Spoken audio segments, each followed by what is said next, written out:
Breaking News Ki Radio.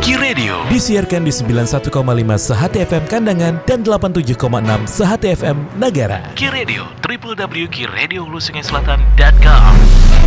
Peristiwa dan kejadian tindak pidana di wilayah Kabupaten Hulu Sungai Selatan mengalami penurunan pada tahun 2021 dibandingkan tahun sebelumnya. Baik pidana umum maupun khusus serta lalu lintas rata-rata mengalami penurunan, kata Wakapolres Hulu Sungai Selatan, Kompol Renaldo saat konferensi pers 29 Desember 2021 di Mapolres setempat. Dikatakannya tindak pidana yang terjadi di wilayah Kabupaten Hulu Sungai Selatan pada tahun 2020 sebanyak 145 kasus, sementara pada tahun 2021 menjadi 135 kasus. Kasus tindak pidana yang ditangani Satreskrim menurun 13 kasus, ujar Kompol Renaldo. Sementara kasus narkoba pada tahun 2020 sebanyak 109 kasus, menurun pada tahun 2021 menjadi 91 kasus.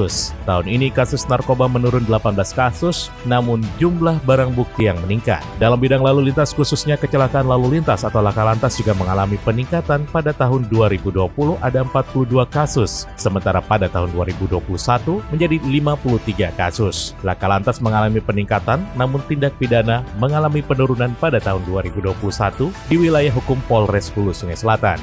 Kompol Renaldo bersyukur peristiwa yang terjadi di bidang lalu lintas, tingkat kecelakaan yang mengakibatkan meninggal dunia mengalami penurunan. Pada tahun 2020 ada 42 kasus, meninggal dunia 29 orang. Pada tahun 2021 hanya 21 kasus, meninggal 8 orang. Penganiayaan berat yang menyebabkan 3 orang luka-luka yang terjadi di Polsek Sungai Raya, wilayah Polsek Sungai Raya.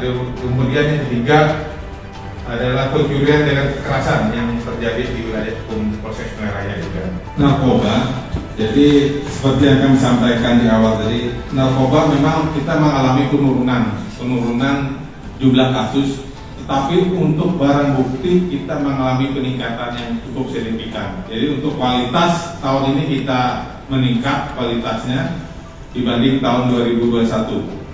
Nah, ini kami sampaikan untuk jumlah barang bukti yang kita amankan ya, perbandingan antara 2020 dan 2021. Untuk sabu tahun 2020 kita mengamankan sebanyak 133,22 gram. Tapi di tahun 2021 kita mengamankan sebanyak 419,62, jadi hampir naik 100%. Tim Ki Radio Sehati FM Kandangan, Sehati FM Negara dari Kandangan Kabupaten Hulu Sungai Selatan mengabarkan.